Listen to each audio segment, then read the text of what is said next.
بسم الله الرحمن الرحيم إن الحمد لله نحمده تعالى ونستغفره نستهديه ونتوب إليه ونعوذ بالله من شرور أنفسنا ومن سيئات أعمالنا من يهده الله فلا مضل له ومن يضلله فلا هادي له أشهد أن لا إله إلا الله وحده لا شريك له وأشهد أن محمدا عبده ورسوله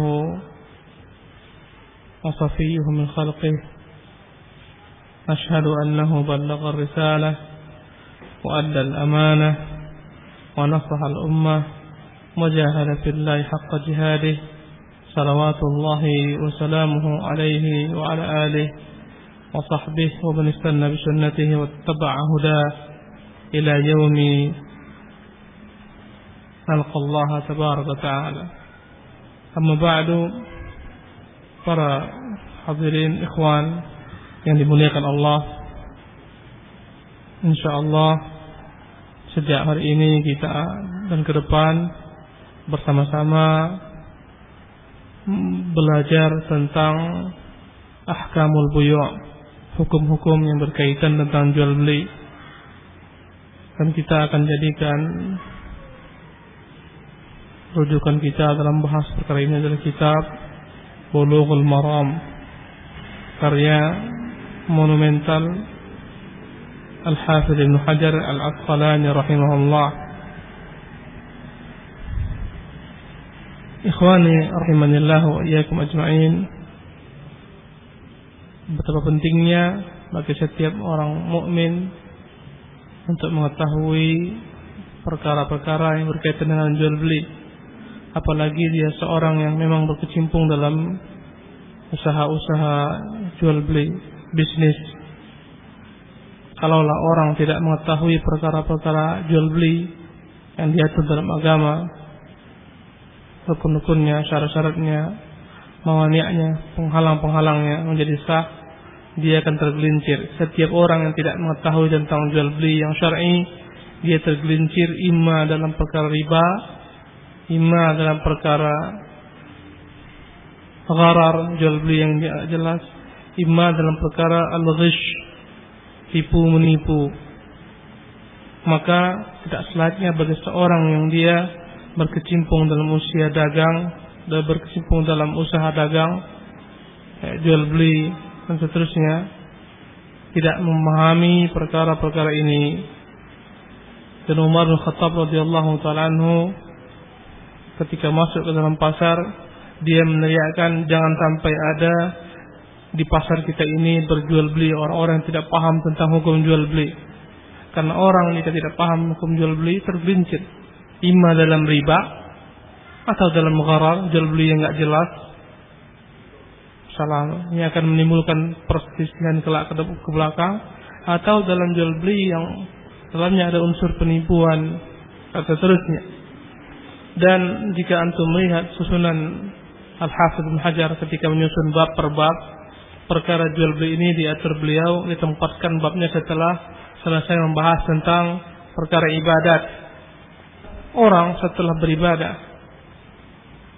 dia hidup di dunia, dan dalam hidup di dunia manusia membutuhkan sandang, pangan, papan, membeli perlengkapan-perlengkapan kebutuhan hidupnya. Bahkan untuk ibadah sendiri pun orang membutuhkan muamalat untuk membeli pakaian yang dengannya menutup aurat, ya, membeli tunggangan ketika masa dulu tunggangan yang dengannya akan menyampaikannya kepada haji dan seterusnya.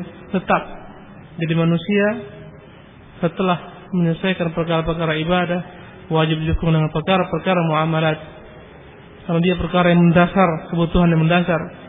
Kemudian Al-Hafidz Ibnu Hajar selepas menjelaskan tentang jual beli dengan segala macam hukum-hukumnya, riba dan segala macam hukum-hukumnya, jual beli yang dalamnya ada konsep gharar dan seterusnya, setelah itu beliau menyebutkan tentang perkara nikah, kitabun nikah. Karena kebiasaannya kebutuhan manusia untuk menyalurkan kebutuhan biologisnya itu datang setelah kebutuhan makan dan minum dan sejenisnya. Ya, kemudian di penghujung pembahasan setelah nikah, Al-Hafidz Hajar membahas tentang perkara-perkara yang berkaitan dengan jinayat, mukhasamah, pertengkaran, perselisihan, kriminalitas. Ini bab yang besar dalam fikih, ikhwan rahimakumullah. Ya, yang dalam perkara ini wajib hukumnya ada sebagian kaum muslimin yang mendalami perkara-perkara fikih secara rinci. Ya. Jika tidak ada yang pelajari fikih secara rinci, maka seluruh kaum muslimin berdosa, haram. Ada ilmu fikih yang wajib diketahui oleh setiap orang, yakni ketika dia ingin beribadah dengannya. Ya. Orang yang mau berdagang, dia wajib mengetahui tentang fikih dalam berdagang, hukum-hukum dalam berdagang, menjadi fardu ain bagi dirinya. Orang yang mau haji wajib mempelajari tentang haji. Orang yang tiap hari mengajarkan salat wajib mempelajari tentang salat. Orang yang menikah wajib mempelajari tentang pernikahan, seluk-beluknya, hak-hak istri, hak-hak suami, kewajiban suami, kewajiban istri, dan seterusnya. Ini perkara-perkara yang menjadi wajib bagi seorang menimbanya, mengetahuinya sebelum dia melakukan suatu perbuatan. Kitabul Buyu', kitab tentang jual beli. Al-Buyu' jama' daripada bai'. Al-bai' masdar, dalam bahasa Arabnya masdar, ba'a yabi'u bai'un. Dan masdar sebenarnya tidaklah dijamak, tetapi di sini dibuat pada jamaknya, jual beli, karena banyaknya jenis-jenis jual beli, bermacam-macamnya jenis jual beli, maka dia pun dijamak dengan ungkapan Kitabul Buyu', bab tentang perkara jual beli. Al-Buyu', jual beli secara bahasa adalah akhdhu syai'in wa i'ta'i syai'.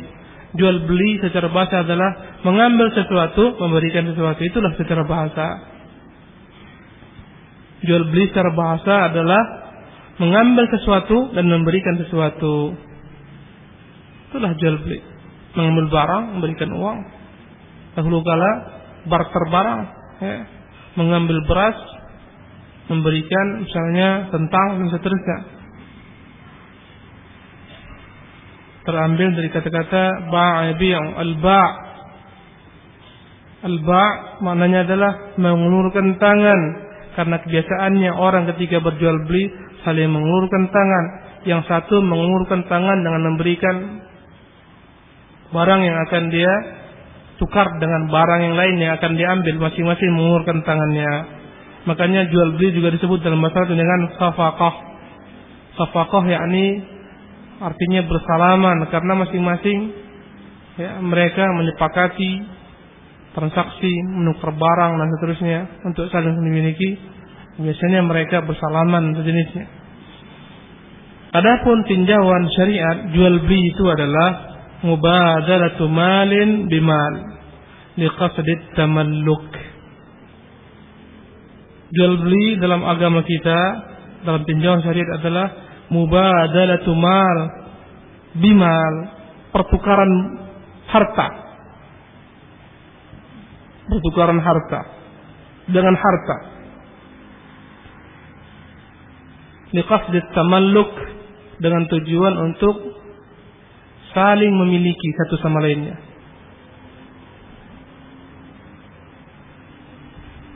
Mubadalatu malin bimal, barter barang.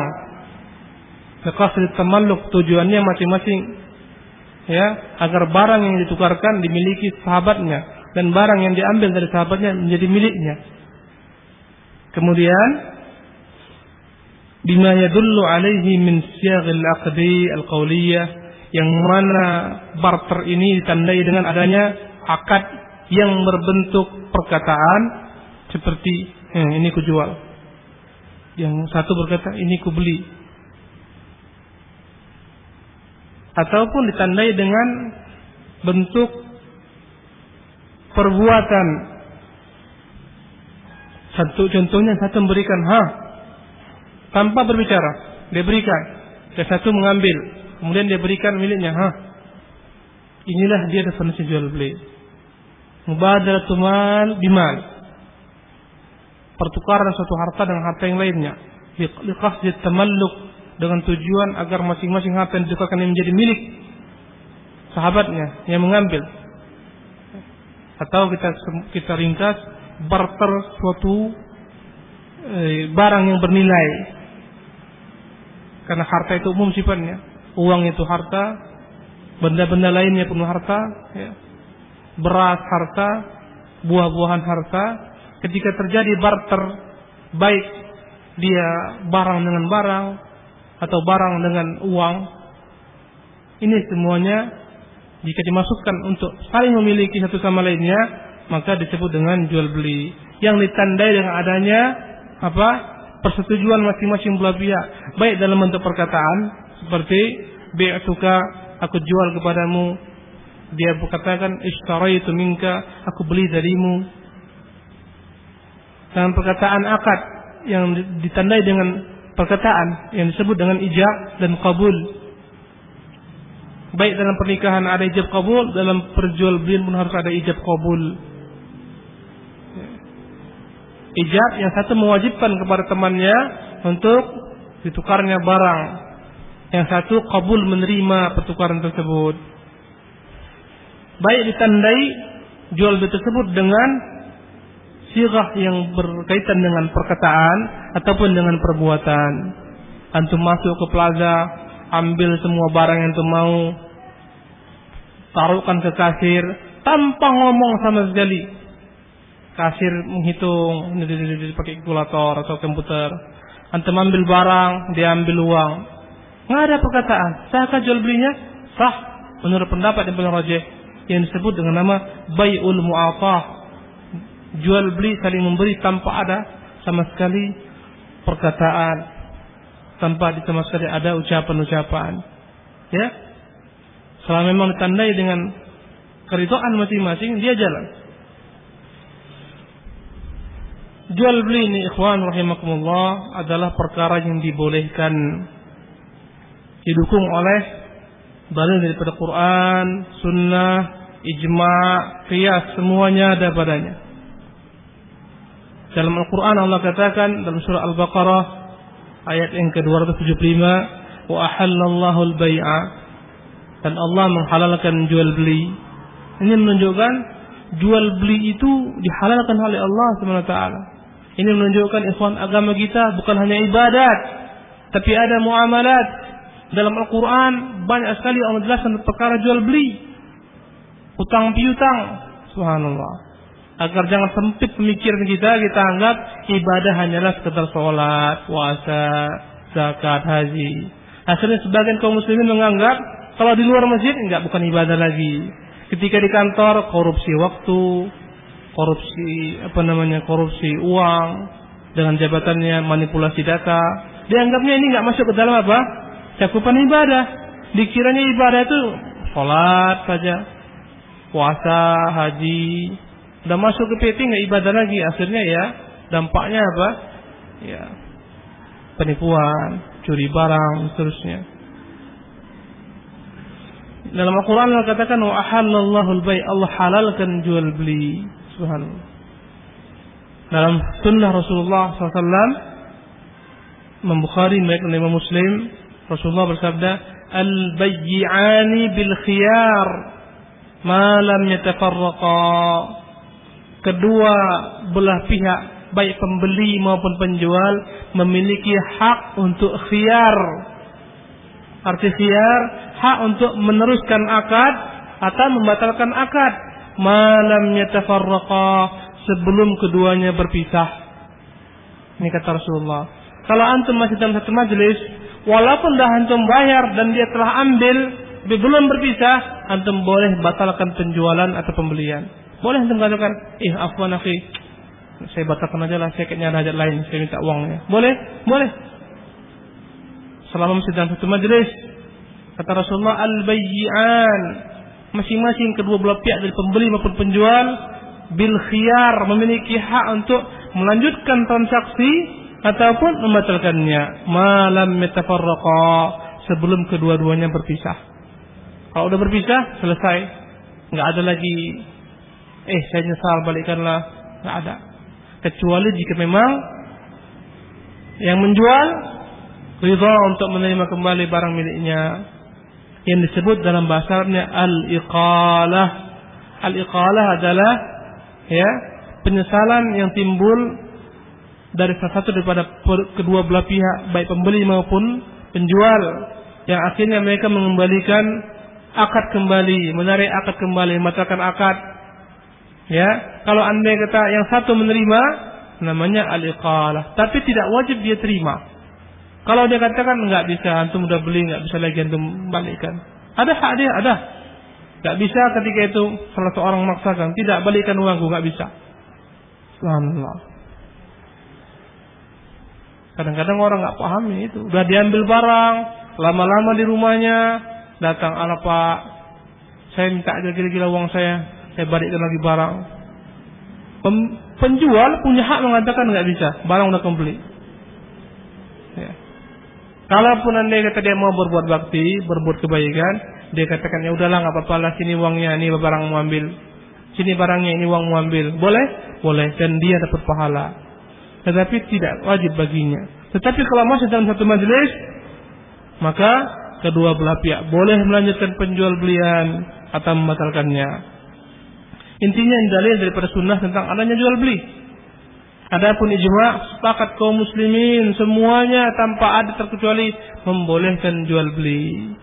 Ijma' kesepakatan seluruh ulama, jual beli boleh. Yang keempat, dalil qiyas. Karena manusia butuh untuk berjual beli, karena manusia tidak akan dapat memenuhi semua hajatnya tanpa bantuan yang lainnya. Nggak bisa kita, ikhwan rahimakumullah, hidup sendiri.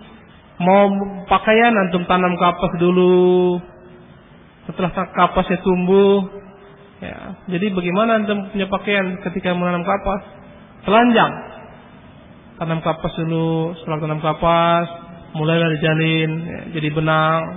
Setelah benang, ditenun menjadi kain, dijahit. Nggak seperti itu. Ya, antum mau makan, kalau jual beli nggak boleh, tanam dulu biji. Biji itu ketemu pun di mana antum minta? Nggak ada orang mau kasih. Harus dibeli bibitnya. Makanya qiyas, logika menunjukkan jual beli perkara yang dibutuhkan oleh manusia. Ya, tentunya Islam membolehkan perkara-perkara seperti ini.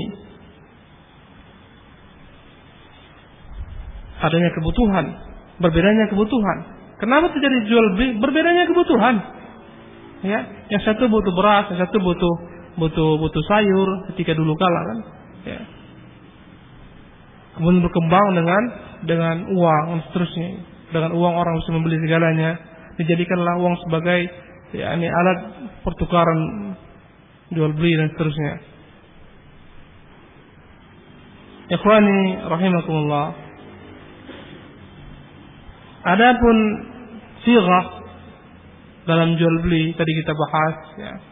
Jual beli terjadi dengan segala macam sighah ataupun ucapan, redaksi atau perbuatan yang dipahami oleh kedua belah pihak itu sebagai tanda jual beli, baik dengan perkataan ataupun dengan perbuatan ataupun perkara lain, ya, dengan tulisan. Semuanya dapat dengan terjadi jual beli. Enggak perkataan, enggak ucapan, dengan tulisan deh. Kirim email di internet, dia cek, oh ini barang-barang ini, HP ini, laptop. Kemudian dia kirim email, saya butuh ini. Kemudian di sana mengirimkan, aku ini nomor rekening ke saya, kamu kirim ini. Dikirimkan nomor rekeningnya, dia kirimkan barang. Sah nggak? Sah. Walaupun nggak ada perkataan, ya, walaupun hanya sekedar tulisan. Atau orang yang bisu, gagu, nggak bisa bicara, ya, dengan gerakan yang dipahami bahwasanya dia ingin menjual atau membeli, sahkah jual belinya? Sah. Subhanallah. Berkata Syekhul Islam Ibnu Taimiyah rahimahullah taala, innahu yan'aqidu bi kulli qawlin aw fi'lin 'addahu an-nas bay'an.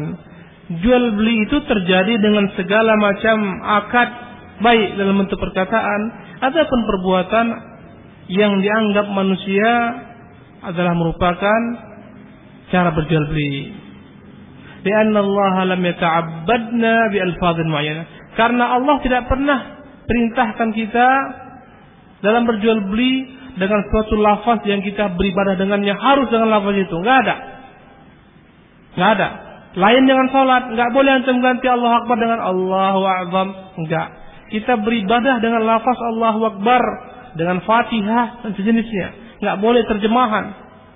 Kita beribadah dengan mengucapkan Assalamualaikum, bukan selamat pagi, bukan selamat sore. Ini lafaz-lafaz syar'iyyah. Adapun jual beli karena perkara dunia, bukan perkara ibadah, dan kita enggak diperintahkan Allah menentukan satu lafaz tertentu, maka dia akan dapat terjadi dengan segala macam bentuk perkara yang dianggap manusia pada tradisi mereka sebagai bentuk jual beli. Ya. Bahkan sekarang banyak jual beli yang enggak ada pada masa dulu, ikhwan rahimakumullah. Sebagian tempat ada yang meletakkan barang, letakkan di situ seperti celengan atau tempat uang. Dia enggak nunggu saja. Dia enggak nunggu.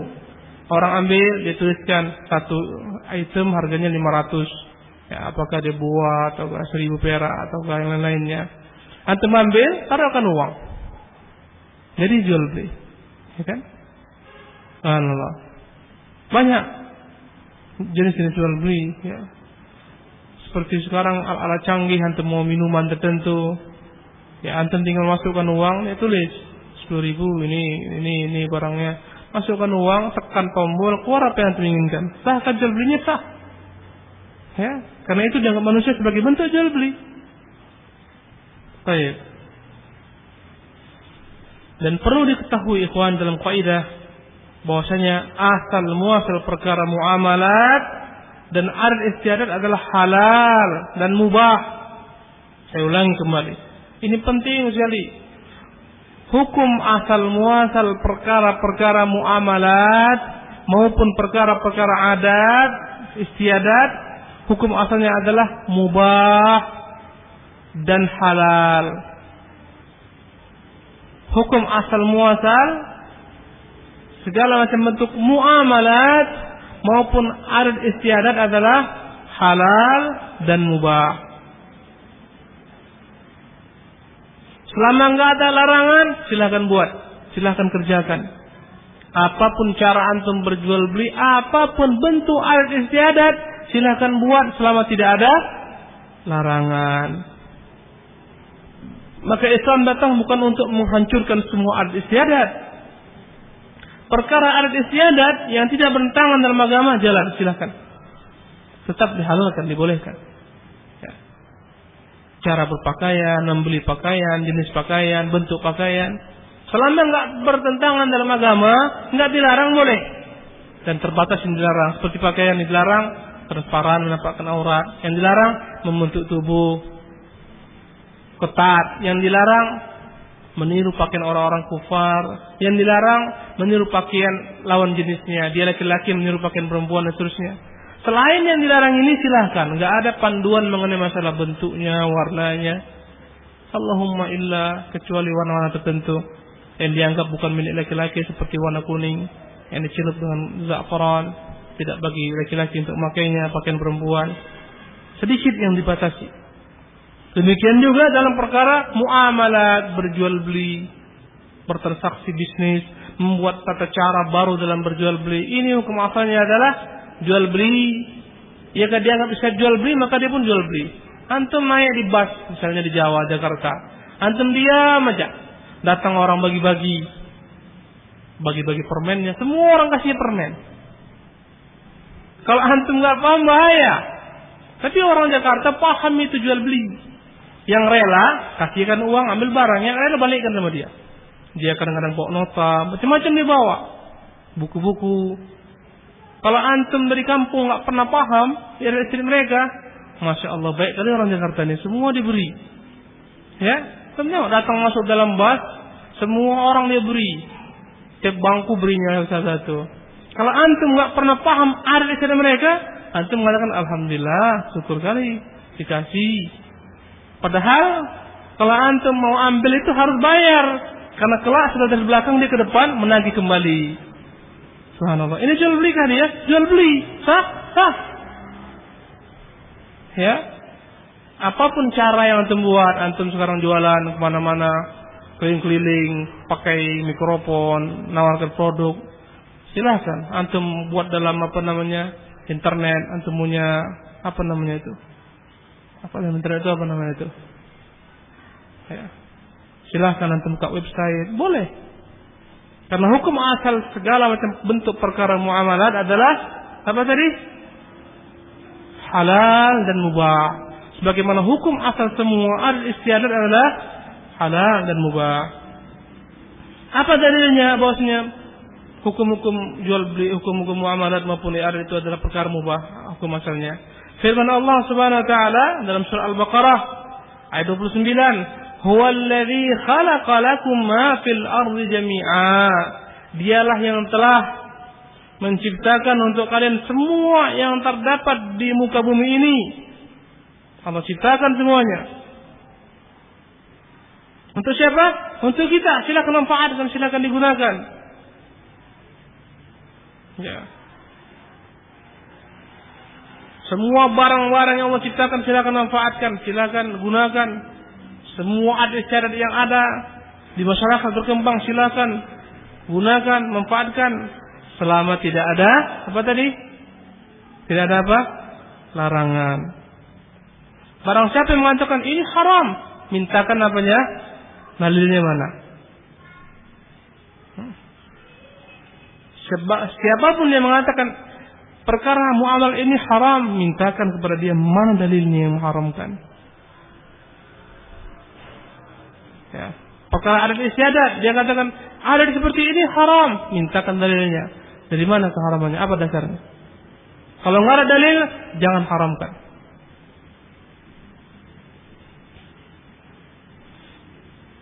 Tentunya ikhwan ini menunjukkan betapa tolerannya agama Islam, betapa luasnya agama Islam, betapa fleksibelnya agama Islam, betapa agama ini layak dalam setiap zaman. Ya. Yang akan berkembang terus. Cara orang berjual beli berkembang terus menerus, tetapi tetap ada prinsip-prinsip yang diatur dalam agama, yang mana setiap jenis jual beli yang baru yang belum ada sebelumnya diatur sesuai dengan prinsip-prinsip tersebut, dikembalikan kepada prinsip-prinsip tersebut. Ya. Adapun segala macam jenis jual beli transaksi yang haram, ya, maka hal tersebut terjadi karena kezaliman antara kedua belah pihak atau dua-duanya saling berbuat kezaliman. Dan segala macam bentuk perkara-perkara yang haram ini dalam jual beli terpulang kepada 3 perkara, 3 kaidah. Ini penting sekali. Semua jenis transaksi jual beli menjadi haram jika terwujud padanya 3 perkara. Ini 3 perkara harus antum hafalkan. Kalau azan jual beli antum 3 perkara ini, maka dia haram. Apa 3 perkara tersebut? Yang pertama, adanya unsur riba. Ya. Unsur riba. Nanti akan jelas secara rinci apa itu riba. Ya. Antum beli barang kepada kawan. Nah, ambillah barang ini, harganya 50.000. Ya, kamu bayar nanti setelah 1 minggu. Seminggu lewat, ini udah lewat ini, nggak bisa seperti ini, saya rugi nih. Kau tambahlah 60.000. Inilah namanya apa? Riba.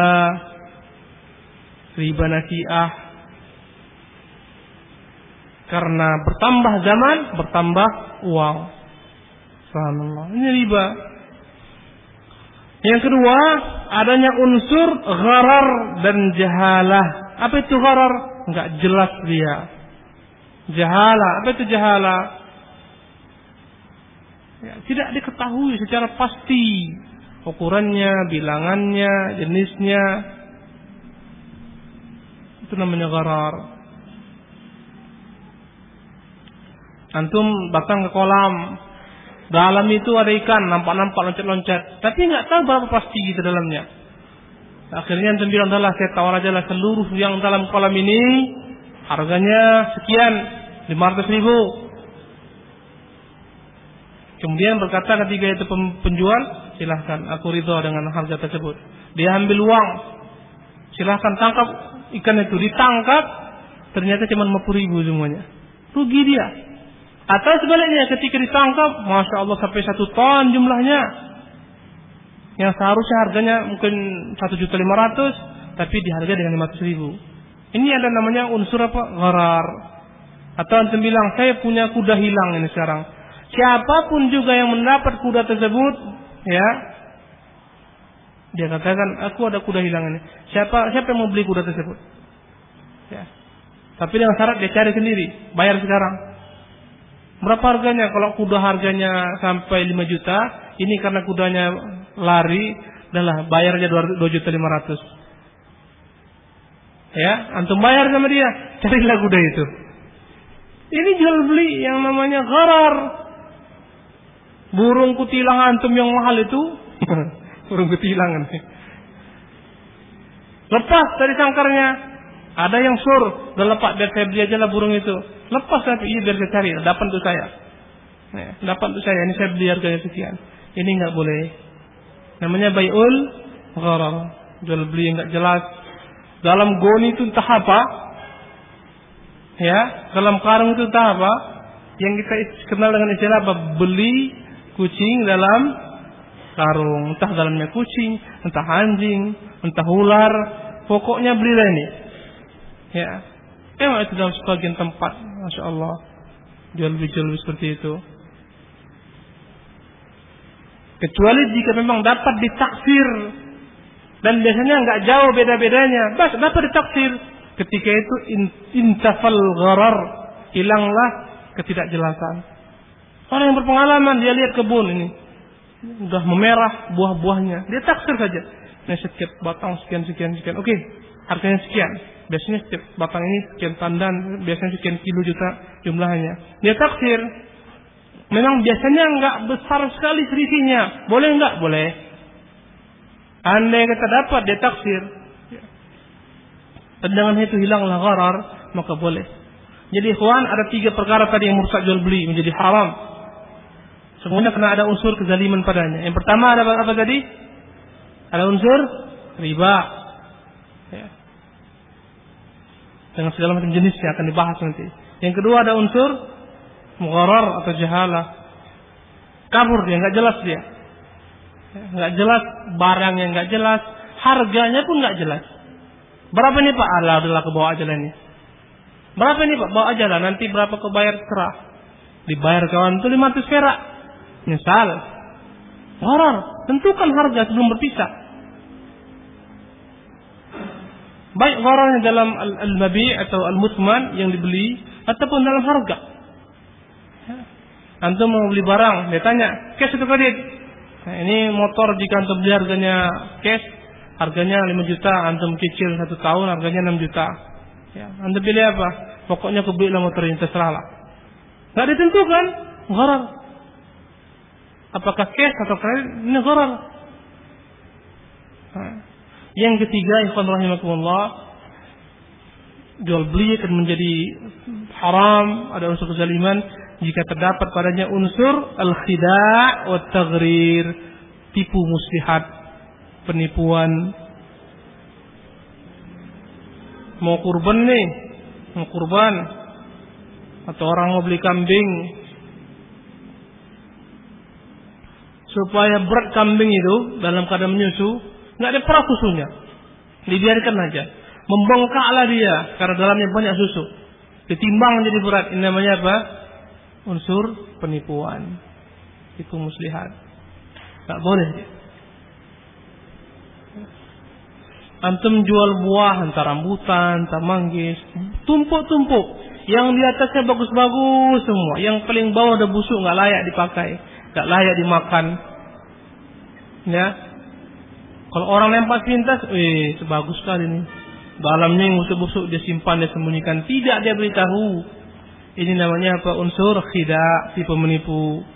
Yang berkata Nabi SAW ketika masuk ke pasar, ada nampaknya tumpukan kurma, Rasulullah masukkan tangannya ke dalam, dia dapat yang bawah basah. Kata Nabi, apa ini? Ya Rasulullah, ini kena hujan. Kata Nabi, kenapa kau taruh di bawah? Kenapa tidak kau pisahkan? Man ghasyana falaysa minna. Yang berbuat tipu daya dalam jual beli kami bukan dari golongan kami. ya, mengurangi timbangan, tipu daya itu.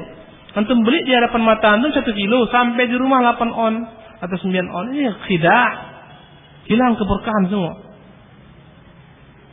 Barang itu dipoles cantik-cantik, dalamnya rusak. Itu unsur tipu menipu. Komputer, antum jual komputer second, antum yakin dalam itu banyak barang-barang yang mungkin dipakai seminggu, sebulan game off. Game over dia. Hancur dia, off, mati dia. Tapi antum buat baik-baik, yang beli nggak tahu, antum tipu dia. Ini bagus nih Pak, barang second ini bagus ini. Ini pakai sebulan habis, hancur dia. Antum tahu itu barang nggak layak itu 1 bulan, nggak antum terangkan. Masuklah ke dalam jual beli khidah. Yang tadi kita artikan apa? Dalamnya ada unsur tipu menipu. Inilah dia ikhwan, 3 perkara inilah akar segala perkara-perkara yang diharamkan dengannya jual beli. Yang nanti akan dirinci banyak sekali cabang-cabangnya, rincian-rinciannya. Ini semua yang diharamkan dalam Islam. Dan Islam telah menerangkan serinci semua perkara-perkara ini, ya, menunjukkan betapa sempurnanya agama Islam. Bukan hanya diatur tentang beribadah, muamalah pun diatur. Diberi kawalan dia, ini yang nggak boleh, ini jangan kau kerjakan. Yang tidak ada larangannya, buatlah sesuka hatimu. Ada kawalan-kawalannya, batasan-batasannya. Kalau ibadah, semuanya asalnya nggak boleh kecuali jika ada perintah. Nggak boleh orang buat cara ibadah sendiri, tepakur dia sendiri, zikir dia sendiri, buatnya zikir-zikir baru, nggak boleh. Tapi kalau namanya muamalat, silahkan antum berkreasi, buat cara-cara baru dalam penawaran dan seterusnya, silahkan buat saja. Ya, apakah antum buat brosur, tempelkan brosur di mana-mana, sebarkan di internet, melalui SMS, ya, letakkan di mobil-mobil orang, semuanya boleh. Buatlah kreasi semau antum, kecuali jika dalamnya ada 3 unsur ini, maka diharam. Tipu menipu, ya, taghrir, membuat orang tertarik untuk membeli, terpikat, padahal nggak layak untuk dibeli, ya. Baik. Maka tidak ada satupun dalam perkara-perkara yang mengatur manusia agar baik hidupnya di dunia maupun di akhirat kecuali telah diatur dalam Islam, telah lengkap dalam Islam. Adapun syurutul bai', adapun syarat-syarat jual beli agar dengannya sah jual beli, yang dianggap oleh para ulama ahlul fiqih sebagai syarat untuk sahnya jual beli, setelah diperhatikan dalil daripada sunnah, dari Quran, amalan sahabat, maka mereka mengambil kesimpulan adanya beberapa perkara yang menjadi syarat jual beli. Ada 6 perkara. Ini penting sekali untuk ketahui. Antum catat, datang bawa buku, catat. Yang pertama, syarat-syarat jual beli adalah ar-ridha minal muta'aqidain, keridhaan dari kedua belah pihak. Sama-sama ridha. Dia ridha menjual barangnya, yang satu ridha membeli barang kawan. Maka tidak ada unsur paksaan dalam berjual beli. Ya, guru contohnya mentang-mentang jadi guru, wajib beli buku ini dari saya. Boleh dia wajibkan, wajib beli buku, yang nggak punya buku nggak boleh masuk, boleh. Tapi ketika dia bilang wajib beli buku dari saya, bermasalah dia. Ada unsur paksaan di sana. Sementara jual beli namanya boleh jalan, boleh enggak? Ya. Allah mengatakan illa antaradin minkum, kecuali jika ada kerelaan antara kedua belah pihak dari kalian. Maka jual beli yang ada dalamnya unsur paksaan, maka dia adalah jual beli yang tidak sah. Tidak sah dia. Yang kedua, ahliyatul aqid. Yang kedua, syarat jual beli yang kedua adalah masing-masing kedua belah pihak, baik pembeli maupun penjual, adalah orang yang layak untuk berjual beli. Maksudnya layak bagaimana? Memang dia orang yang dibolehkan untuk berjual beli. Karena telah sempurna akalnya, dia telah baligh, dan dia orang yang tidak gila. Maka jual beli anak-anak dipermasalahkan di kalangan ulama. Nanti kita akan bahas rinciannya. Walaupun yang rajih, selama anak itu telah mengetahui nilai uang, telah tahu berjual beli, dan rela masing-masing dua belah pihak, nggak ada unsur tiga ini, jual belinya sah. Anak-anak jual permen, anak-anak jual apa, sah, jual belinya sah. Jadi syarat yang kedua, masing-masing kedua belah pihak antara al-muta'aqidain yang menjual dan membeli haruslah orang yang memang layak untuk bertransaksi jual beli. Dari sisi akal dia orang berakal, dari sisi umur dia orang yang telah baligh, bukan anak. Ya. Kalaulah jual beli yang satu orangnya kurang-kurang, setengah-setengah waras, setengah-setengah gila dia, ya, nggak boleh berjual beli dengannya, akan terjadi penipuan. Kecuali nanti yang kita sebutkan akan ada rincian. Ada salah seorang sahabat yang kadang-kadang kurang-kurang pas dia. Kata Nabi, kalau engkau berjual beli katakan la khilafah, jangan tipu aku ya. Maka kalau andai kata dia menipui, tuntut kembali dan jual belinya sah. Ada orang nggak pas sekali berhitung, nggak pas sekali, kurang-kurang sedikit. Ya, tipu-tipu orang dia. Jadi yang jelas, syarat pertama tadi apa? Apa syarat pertama? Syarat yang pertama apa tadi? Ridha. Yang kedua, keridhaan dari dua belah. Yang kedua, hendaklah kedua belah pihak masing-masing orang-orang yang memang layak untuk bertransaksi jual beli. Yang ketiga, an yakuna al-ma'qudu alaihi aw ala manfaatihi min thaman aw muthmanin mubahun naf'i. Hendaklah sesuatu yang ditukarkan, yang diperjualbelikan, ya, sesuatu yang ditukarkan atau yang diperjualbelikan adalah perkara yang mubah dan bermanfaat. Kalau anda kata antum jual beli al musik, tidak boleh, karena nggak ada manfaatnya atau diharamkan oleh para ulama. Antum jual beli khamar nggak boleh, karena tidak bermanfaat, dilarang dalam agama. Makanya syarat yang ketiga, hendaklah barang yang ditukarkan adalah barang yang apa? Mubahun nafa', memang mubah, dibolehkan dan bermanfaat. Kalau andai kata dia nggak dibolehkan, seperti khamar, jual beli bangkai untuk dimakan, dan seterusnya, jual beli babi, ini tidak terpenuhi syaratnya. Jika terjadi maka jual belinya tidak sah atau tidak ada manfaatnya, nggak bermanfaat sama sekali. Jual beli air mata, bermanfaat nggak kira-kira? Bermanfaat nggak air mata? Orang nangis, air matanya tampungnya, Pak ini beli air mataku. Nggak bermanfaat. Sesuatu yang nggak bermanfaat tidak boleh diperjualbelikan. Maka syarat yang ketiga adalah haruslah barang yang dibarter, yang diperjualbelikan adalah barang-barang yang mubah, bukan haram. Atau yang kedua, muntafa'un bih, bermanfaat. Kalau anda kata nggak mubah, nggak boleh, nggak ada manfaatnya pun nggak boleh. Boleh nggak antum jual air liur antum? Boleh nggak? Kalau air liur burung walet memang dijual belikan, mahal ya. Air liur antum siapa mau beli? Hanya orang-orang yang kurang akal yang mau beli. Ini yang dia ghairu muntafa', nggak bermanfaat. Itu apa antum perjual belikan air liur? Tiap orang juga punya air liur. Ini sebagai contoh-contoh ikhwan. Yang keempat, an yakuna al-'aqidu malikan lil ma'qudi alaihi aw ma'dhunan lahu fil 'aqdi alaihi.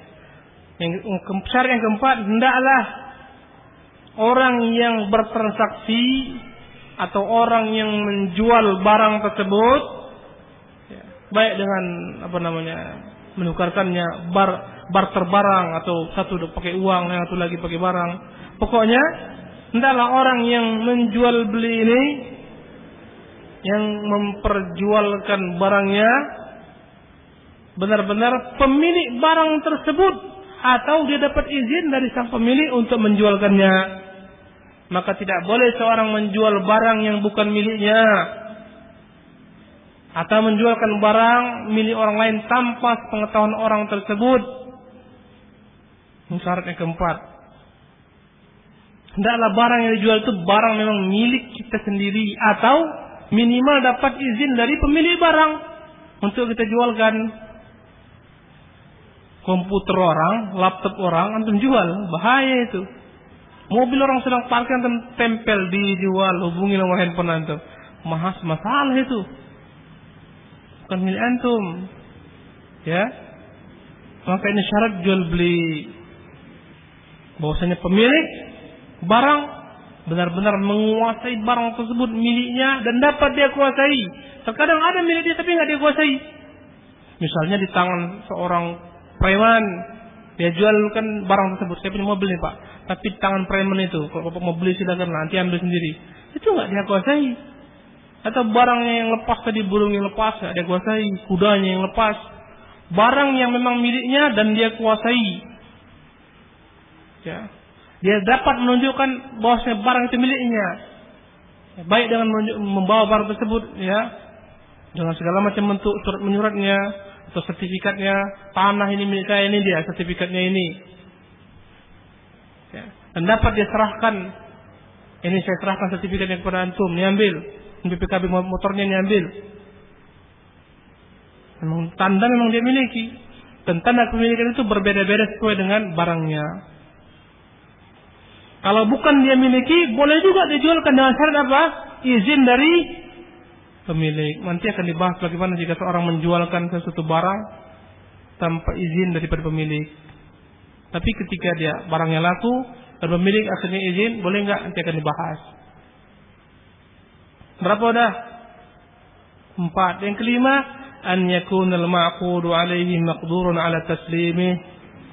Hendaklah barang yang ingin diperjualbelikan ini barang yang memang dapat diserahkan. Jadi kalau yang keempat tadi, barang yang dijual itu haruslah barang milik dia atau memang dia dapat izin, maka yang kelima, barang yang dijual haruslah barang yang memang dapat dia serahkan. Dia bawa, ini dia. Jika memang dalam bentuk barang dapat dibawa. Ini Pak, handphonenya Pak, ambil. Jika dalam bentuk tanah tentunya. Ini Pak, sertifikatnya, silakan Bapak ambil. Dan dia berangkat dari tanah tersebut. Dia jual kebun.